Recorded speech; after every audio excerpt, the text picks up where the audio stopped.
22절까지만 혼독하겠습니다. 오늘 본문은 레위인들이 하나님께 어떠한 인물로 이스라엘 백성들에게 이해되어져야 되는가 하는 내용을 담고 있습니다. 레위인은 그들에게 누구냐?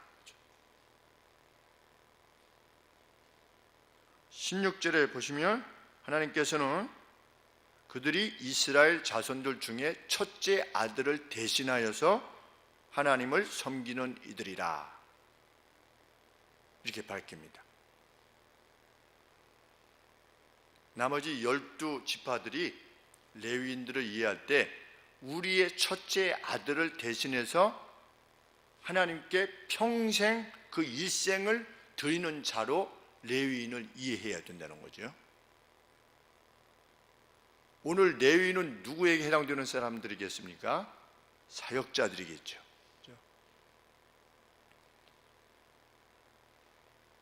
레위인들은 누구냐? 구약으로 치면 여러분들의 첫째 아들은 하나님 앞에 드려져야 됩니다. 그런데 어떤 방식으로 드려져야 되느냐? 마치 죽는 것과 같이 우리 애굽에 재앙이 있을 때 죽지 않았습니까? 그 죽는 것과 같이 레위인이 평생 하나님 앞에 드려진 겁니다. 사역자들도 평생 하나님 앞에 드려지는 거지요.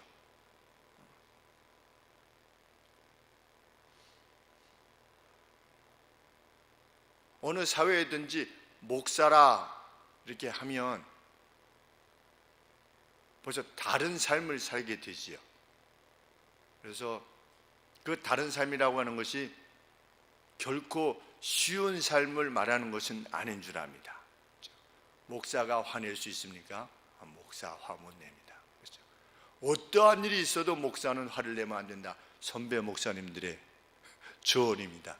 어떤 일이 있어도. 그리고 목사의 삶은 어떻다고 하는 것을 알게 됩니다. 그래서 저희 장인어른 장로님께서도 7년 7개월 동안 반대하셨습니다. 결혼을 반대하셨습니다. 목사의 삶이 어떤 것인가를 알기 때문에. 왜? 평생 바쳐야 되는데 사위가 바치면 우리나라 실정에는 사모도 평생 바치는 것과 다를 바가 없으니까. 그런데 원래는 누가 해야 되는 것이냐? 여러분들의 첫째 아들이 해야만 되는 것이래요. 하나님께 바쳐야만 된다는 겁니다.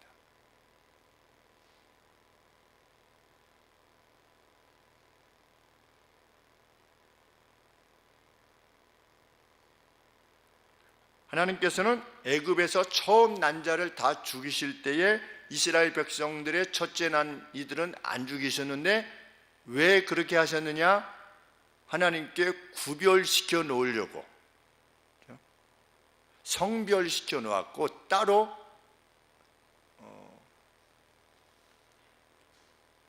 떼어 놓았다가 아니라 구별시켜 놓기 위해서 하나님께서 이스라엘 첫째 아들은 안 죽이셨다 이렇게 표현하고 있는 것입니다.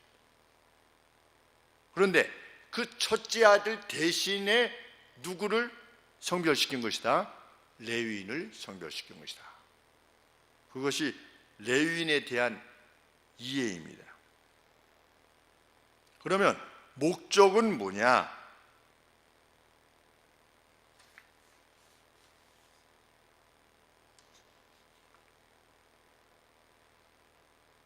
(19절) 말씀에 보시면 이는 이스라엘 자손이 성소에 가까이 할 때 그들 중에 재앙이 없게 하려 하였음이니라. 이스라엘 내에 하나님의 성막이 있는데 하나님께서 거기 거하시면서 섬김을 받으셔야 되는데 여타의 이스라엘 백성이 하나님께서 정결케 하시지 않는 그 어떤 백성들이 거기 들어와 가지고서 하나님의 그 거룩한 지성소나 성소를 범하게 되면 하나님의 재앙이, 하나님의 진노가 이스라엘 회중에 임하게 될 텐데 그것을 막기 위하여서 하나님께서 레위인을 따로 두셔서 그들로 하여금 성소를 돌보고 그들로 하여금 제사장을 도와서 하나님의 일을 서비스하게끔 하셨다는 겁니다.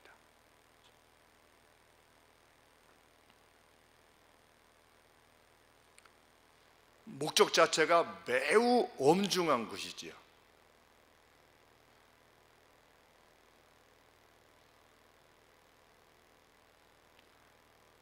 하나님께서는 제사를 드릴 때에도 하나님의 성소에 가까이 해당되어지는 이들을 위해서는 더 많은 제물을 요구하셨고, 조금 제사장 역할을 하는 이들보다 제사장은 지성소 안에 있는 것들을 손으로 만질 수가 있으니까. 그런데 레위인들은 그것을 만질 수 없는 거지요, 직접. 그래서 하나님의 이름과 관계되어져서 더 가까이 있으면 있을수록 더 거룩을 요청하셨습니다. 요구하셨습니다. 그런데 우리 이 레위인의 규례나 제사장의 규례를 보면, 그 임명하는 그 예식을 보면 하나님의 이름에 가까이 있는 것일수록 어떻게 됐습니까? 거룩을 요청했습니다. 그래서 제가 늘 말씀드리지만 찬송가 위에다가 이렇게 뭐 컵을 올려놓는다든지 이렇게 하지 않으려고 하는 겁니다. 그런데도 변함없이 사무실에 가든지 어디에 가보면 뭐 이런 게 막 이렇게 올려져 있어요. 이렇게 막. 그렇죠? 이 수년간 언급했는데도 불구하고 이게 변함이, 성경 찬송이 아무데나 던져져 있고, 우리 이런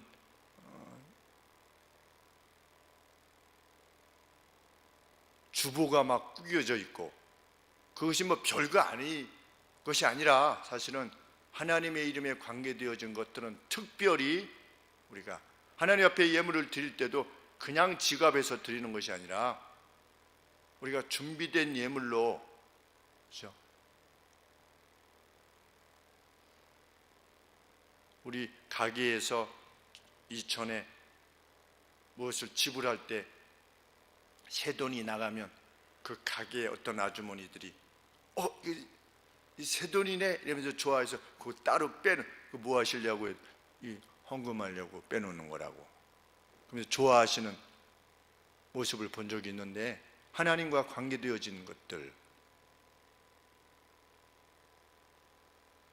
레위기에서는 특별히 하나님의 이름과 관계되어진 것들이 얼마나 진중함으로 다루어져야만 하는가를 보여주는 것이죠.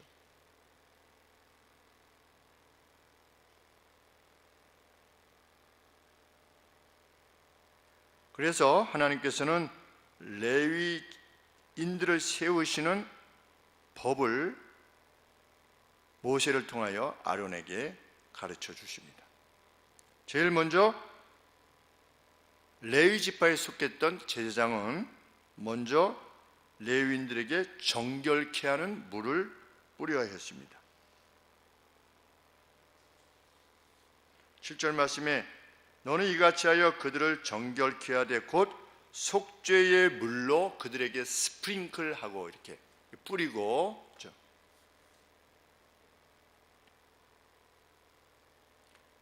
물로 씻는 것이 무엇을 의미하는 것이겠습니까? 속죄, 죄를 씻는 어떤 그 상징적인 행위지요.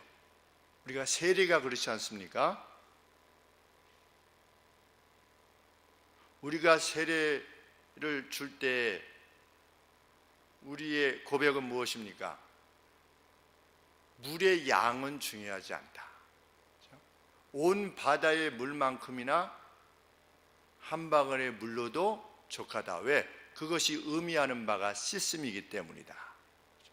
우리 오늘도 보면 7절 말씀에 그들을 정결케 하되 그 속죄의 물로 그들에게 뿌리고, 그들이 목욕했습니까? 안 했습니까?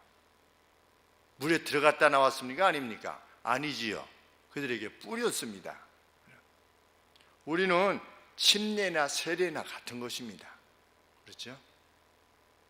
성경에 밥티저라고 되어 있다. 그 밥티저는 물속에 들어갔다 나오는 것이라고 해서 다른 교단에서는 우리가 이 세례 준 것을 동의하지 않습니다. 그래서 그들은 다시 침례를 행합니다.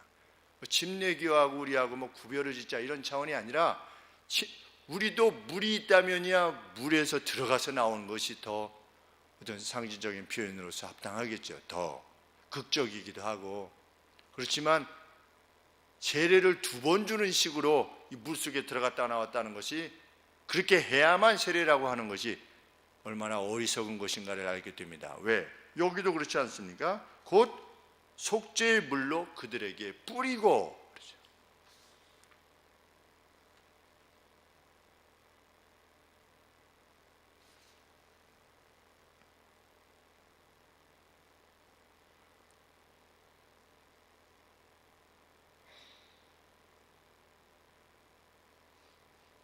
그런데 문둥병자가 깨끗함을 받았을 때는, 다시 정함을 받을 때는, 그때는 물로 씻어야 되는 것입니다. 근데 레위는 그렇게 하지 않았습니다. 근데 카이렌 델리치 주석은 이때 사용되어졌던 물이 그 회막 안에 있었던 물두멍, 들어가면 번제단이 있고 그 다음에 이렇게 물을 담아놓는 물두멍이 있는데 그 물이 아니겠는가? 그 물밖에 없다. 왜냐하면 우리 출애굽기 30장 18절에도 보면 제사장을 정결케 할 때 그 물을 사용했습니다. 그 물두멍에 있는 물을 사용했습니다. 그러니 아무 물이나 한 것이 아니라 정결케 하되 곧 속죄의 물로 그들에게 뿌리고 그 안에서 거룩한 물로 그들을 깨끗하게 하는 것이죠. 그 다음에 레위인들은 그 몸에 삭도를 대고, 이렇게 되어 있습니다. 삭도를 대고,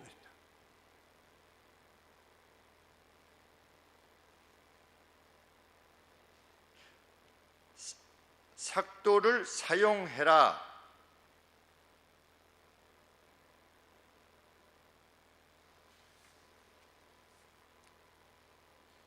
그런데 레위기 14장 8절 9절에서는 문둥병이 나았을 때 온몸에 털을 밀어야 됐습니다. 삭도로. 그런데 그때 사용했던 단어하고 다른 단어를 사용하는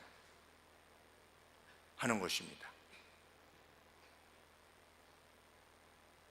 그래서 이 단어는 전신을 그냥 우리 머리로 치면 이게 빡빡을 깎는 게 아니고 싹 미는 것이 아니라 머리를 단장할 때, 그러니까 어떤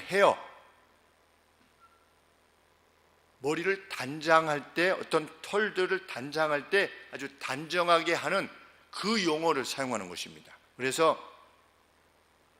좀 이상하잖아요. 그렇죠? 우리가 생각을 해봐도 레위인 지금 이게 구별시키는데 온몸의 털을 그냥 머리로부터 이 발끝까지 다 아주 완전히 대머리 같이 이렇게, 저도 그 이상하다 이렇게 생각을 했었는데 이 용어 자체가 그것이 아니라 머리를 단정하게 이렇게 다듬는 겁니다.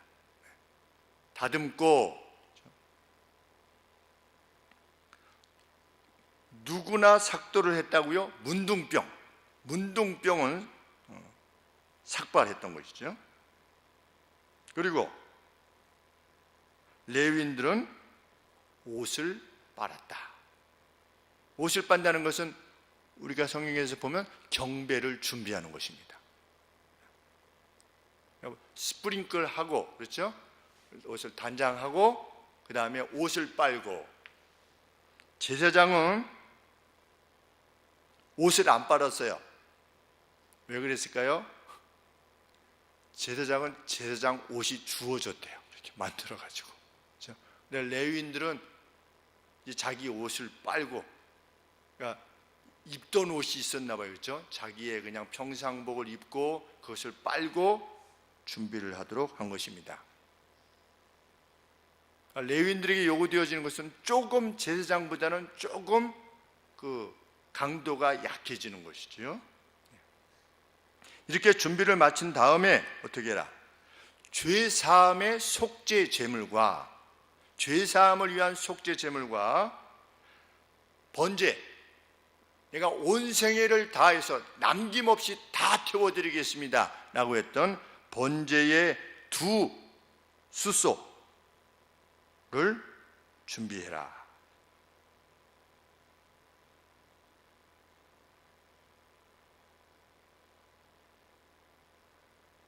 그 준비해가지고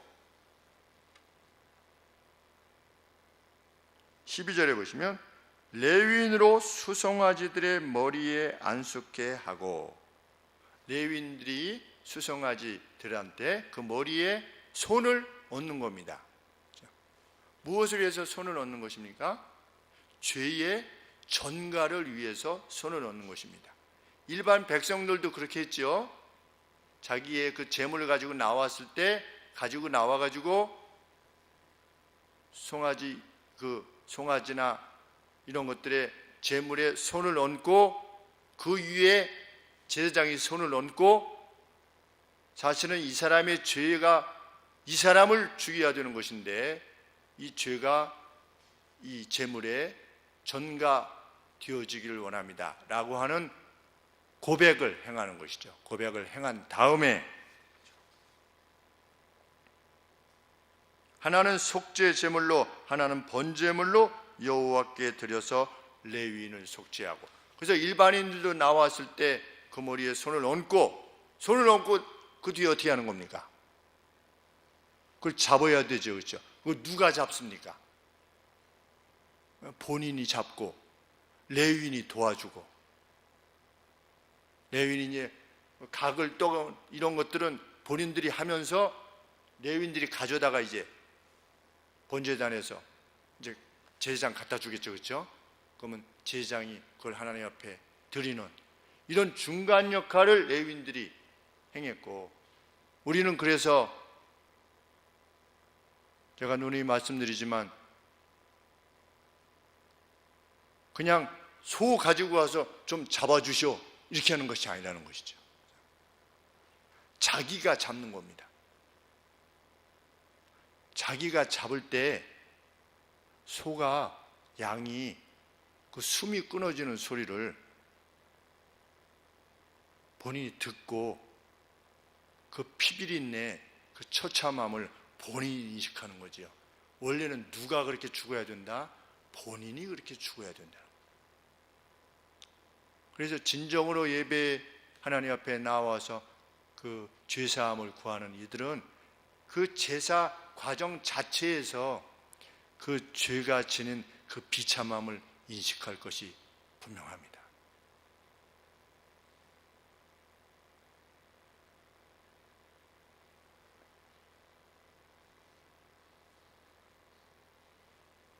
그런데 하나님께서 이런 표현을 쓰십니다.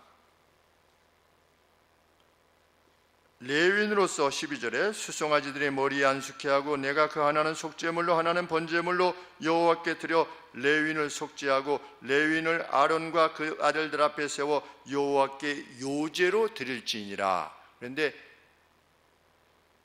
요제 참 어렵습니다. 그렇죠? 요제라고 하는 것은 웨이버링, 그러니까 흔드는 겁니다.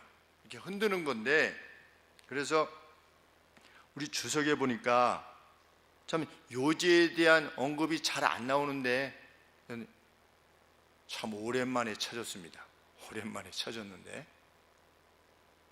이 요제라는 것이 어떻게 하는가 했더니, 우리 화목제를 드릴 때 화목제의 제물을 가져오면 그것을 이제 드리는 사람의 손에다가 올려놓는 겁니다. 일부를. 나머지 고기는 나중에 다시 제사장 레위인들에게 돌아가지 않았습니까? 그런데 이 제물의 일부를, 고기를 하나님 앞에 이렇게 그 드리는 사람이 이렇게 들고 있는 겁니다. 들고 있고 그 밑에 제사장이 손을 넣는 겁니다. 그러면은 제일 위에 이렇게 있고 드리는 사람의 손이 이렇게 올라가 있는 상태고, 제사장이 그 밑에 손을 대서 여기가 단이면 단 쪽을 향해서 수평으로 이렇게 하는 겁니다. 이렇게. 이게 요제입니다. 저는 요제가 무슨 고기 같은 걸 막 이렇게 흔드는 건 줄 알았어요. 이렇게 흔들라고 해서 이렇게 흔드는 건 줄 알았더니 그게 아니고, 그래서 어떻게 흔들었나, 이게 고기 덩어리를 이렇게 흔드는 줄 알았더니 그게 아니고 수평으로 이렇게 해가지고 단을 향해서 이렇게 하는 겁니다. 이렇게 그냥 forward, backward, 앞 뒤로. 이건 뭘 말하는 거냐? 이 제물이 누구한테 드려지는 겁니다? 하나님 앞에 드려지는 겁니다. 근데 실상은 그 번제단에서 태우질 않아요. 이 제사장에게 다시 주는 거예요. 그러니까 이 제물이, 화목제의 이 내용물이 하나님 앞에 드리는 것이 실제로는 하나님 앞에 완전히 드려진 것이지만 영적으로는, 근데 실물 자체는 드려지지 않는 것입니다. 그것이 요제입니다. 그런데 오늘 레위인들의 관계에 대해서 13절에 레위인을 아론과 그 아들들 앞에 세워 여호와께 요제로 드릴지니라. 만일 요제가 아니면 제사로 드려야 되잖아요. 그럼 뭐가 되는 겁니까? 인신 제사가 되겠죠. 그렇죠? 그런데 이러한 세레모니를 통해서, 예식을 통해서 어떻게 해라? 마치 요제를 드린 것 같이 이 레위인이 하나님의 단에 드려지는 것이지만 영적으로 일생 동안 하나님의 일에 있어서 서비스를 하지만 다시금 백월드 하는 거죠. 무엇을 위해서? 제사장을 섬기기 위해서 다시 이렇게 백월드 하는 겁니다. 그것이 요제입니다.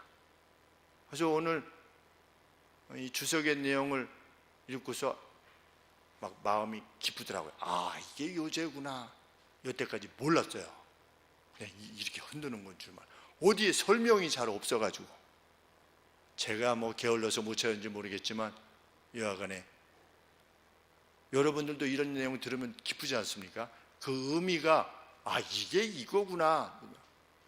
거제, 요제, 이렇게 뭐가 있긴 있는데 명확하지 않은 그런 내용들, 하나님 앞에 그렇게 드려졌다는 겁니다.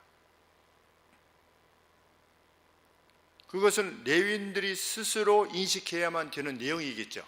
내가 누군가, 그렇죠? 내가 누군가. 또 이스라엘 백성들 역시 레위인들은 누구인가? 그 거룩한 목적을 위해서 하나님께서 구별하여서 우리 집의 첫째 아들로 하여금 그 일을 평생 감당토록 해야 되는데, 레위인이 대신하니 어떻게 생각해야 되는 것입니까? 나머지 이스라엘 백성들은 누가 지금 군대 가는 것도 힘든데, 그렇죠? 24개월 갔다 오는 것도 어떻게 갔다 오는데, 하나님이 첫째 아들 낳는데 너 내게 바쳐라. 너에게 평생 네 아들은 목사로 나한테 바쳐야 된다. 이렇게 하면은 감사합니다. 이럴 사람이 얼마나 있겠어요. 그러니 너희들 가운데 있는 레위인을 어떻게 해라? 잘 돌아봐라. 이러지 않았습니까? 하나님께서. 나그네, 객, 고아, 레위인 이들을 잘 돌아보라. 그렇게 말씀하신 이유가 거기 있는 것이죠.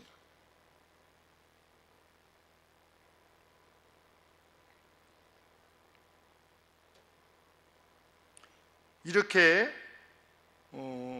우리 루터 교회에 94년도에 가는데, 루터란 그 학교에서 루터식으로 예배를 드리는데, 헌금을 이렇게 하고 나면 이 약간 중간이지요. 루터 교회는 우리는 뭐 복장도 없고 이런데, 거기는 예배 드리기 전에 로마 이렇게 카톨릭처럼 십자가를 이렇게 들고 나가요. 저 뒤쪽에서 이렇게 쭉 들고 나와서 그 아동들이 이렇게 따라 나오면서 어떤 세레모니를 하는데 그 하나님 앞에 예물을 드리면, 예물을 드려서 이렇게 받지 않습니까? 그러면 이렇게 해가지고 거기 또 십자가가 있어요. 거기다가 이렇게 해요. 거기 목사라고 부르는 건지 사제라고 부르는 건지 알 수 없지만, 여간에 우리 프로테스탄트하고 캐톨릭하고 중간 정도 이렇게 행하는 것 같아요. 근데 그것이 이제 요제인 거죠. 그 다음에 이제 레위인들이 하나님 앞에 공식적인 업무를 시작했던 것입니다.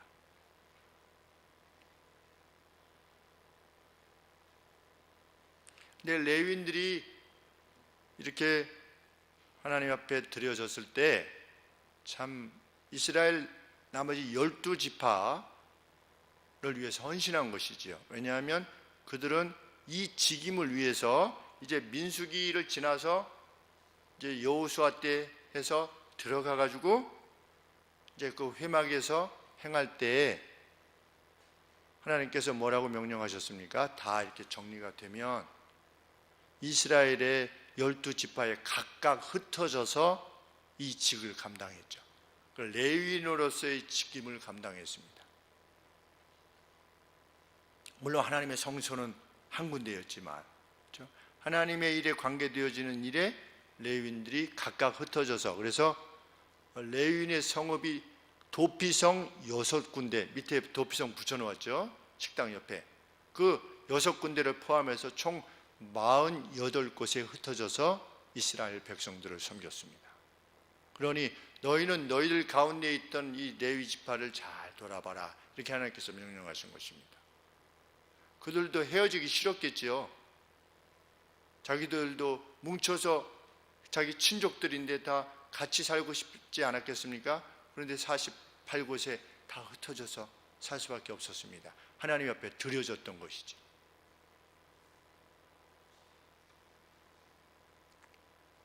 우리는 이런 말씀을 통해서 오늘 레위 직임을 감당하는 어떤 사역자들을 세울 때 교회가 그 사역자를 세우는 일에 있어서 매우 진중해야 된다는 것을 알게 됩니다. 그냥 누가 나 목사 될래요 이러면 어휴 그렇게 하지, 열심을 내고 했으니까, 이것이 아니라 정말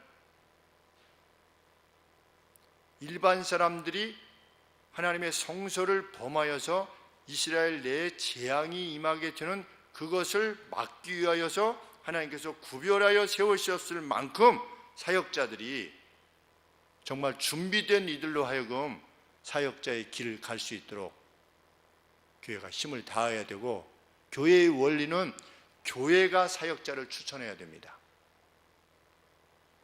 이렇게 잘하는 것을 보니, 어릴 때를 보니, 아니면 또 청년 때 어릴 때부터 하나님을 향했던 그 마음을 보았을 때, 이 사람을 우리는 다음에 이 사역자로서 추천하기를 원합니다. 이것이 교회의 공식적인 추천이 되어야 됩니다. 그래서 노예에 이제 신학생 시험 보게 될 때에 교회에서 추천하는데, 정말 그 누가 사역자가 된다고 할 때에 온 교회의 추천이 될 만큼 되어지는 이로 하여금 사역이 임할 수 있도록 해야 되는 것이죠. 왜? 하나님의 영광과 관계되어진 것이기 때문에. 그가 만일 잘못하면, 제사장이 잘못하고 레위인들이 잘못했을 때는 하나님의 그 재앙, 진노가 온 회중에 미칠 수도 있었던 것처럼 우리도 오늘 그러하지 않습니까? 실상이 사역자들을 잘못 세웠을 때 교회가 다 회파되고 하나님의 영광이 가리워지게 되는 이 모습들을 보게 됩니다. 그래서 정말 진중하게 사역자들을 세울 것이요, 사역자들 자신들도 정말 하나님께서 이렇게 불러 세우셨으며 일생을 마치 번제단에서 죽는 것과 같은 그 양과 같이, 소같이 하나님 앞에 드려져야 한다는 사실을 일생 동안 인식하면서 이 사역에 임해야 될 줄 압니다. 또한 성도들 역시 신약 성경에서 언급한 바와 같이 말씀을 맡은 자를 배나 존경할 자로 알라, 이 말씀하셨죠. 이것은 존경을 하라, 무슨 안어를 돌려라 말아라 이런 뜻이 아니라 하나님께서 구별하여 세운 종들을 인간적인 어떤 인물로, 어떤 인간적인 사상을 지닌 자로 여기지 말라는 것입니다. 아주 중대한 말씀입니다. 하나님께서 세우신 사역자가 하나님의 말씀에 어긋나지 않게 전하고 요청할 때는 늘 말씀드리지만 우리 목사님은 저렇게 생각하시는 거가 아니라, 내 생각은 좀 다른데 이것이 아니라 정말 이렇게 구별하여 세웠다고 하는 점에 대해서도 사역자는 이 강단에 서서 무엇을 언급할 때 자기에게 주어진 힘을 다해서 하나님의 말씀이 선포되어지기를 두려움 가운데 기도하고 언급합니다. 하나님의 말씀을. 성도님들도 사역자가 강단에 서서 있는 힘을 다해서 하나님의 뜻을 전달하고자 할 때에 그것을 아멘으로 받아야만 됩니다.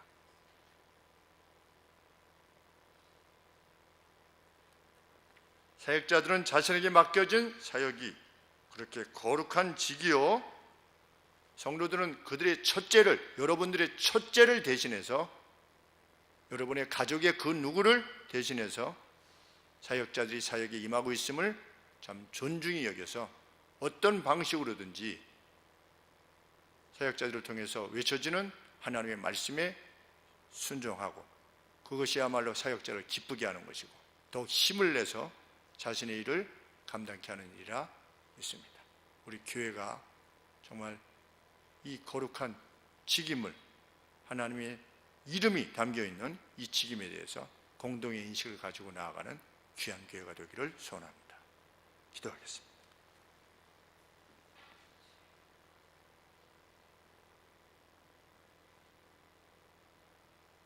하나님 아버지, 너희가 땅에서 매면 하늘에서도 매일 것이요 땅에서 풀면 하늘에서도 풀릴 것이라고 말씀하시며 권세를 허락해 주셨습니다. 그들도 하나님, 인간으로서의 연약함을 분명히 지녔을 것임에도 불구하고 주께서는 그들에게 하늘의 천국의 열쇠를 맡기셨습니다. 그리고 그 교회에 그 권세를 맡기셨습니다. 하나님, 오늘도 하나님께서는 교회를 세우시고 교회를 이끌어가는 목동들을 세우시고 목자장 되신 주님의 뜻을 쫓아 그 뒤를 쫓아가게 하시는 줄 아옵나이다.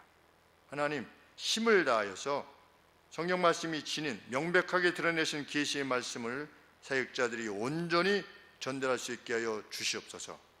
하나님, 자신의 사상을 따라서, 성향을 따라서 전하고자 하는 자신도 모르는 유혹을 따라서, 아버지 습관을 따라서 행할 수밖에 없는 연약한 존재인들 줄 압니다. 하나님, 어떻게 하시든지 성령께서 자기들의 심령을 주장하여 주시고 아버지 바른 것을 전달할 수 있도록 하나님, 무호하신 하나님의 말씀을 무호하게 전달할 수 있도록 은혜를 주시고 지켜주시고 보호하여 주시옵소서. 또한 하나님, 거룩한 백성들이 강단을 통하여 오늘도 말씀하시는 하나님의 말씀을 들을 때에 그 심령으로 순종하기 위하여 듣게 하여 주시고 아버지 들어 하나님께서 약속하신 모든 복과 은총 가운데 거할 수 있도록 도와주시옵소서. 여호와를 신뢰하는 것이야말로 아버지 세상에서 가장 큰 힘을, 능력을 소유하는 것임을 저희들이 결코 잊지 아니하고 함께 나아가는 거룩하고 복된 교회 되게 하여 주시옵소서. 예수 그리스도 이름으로 기도하옵나이다. 아멘.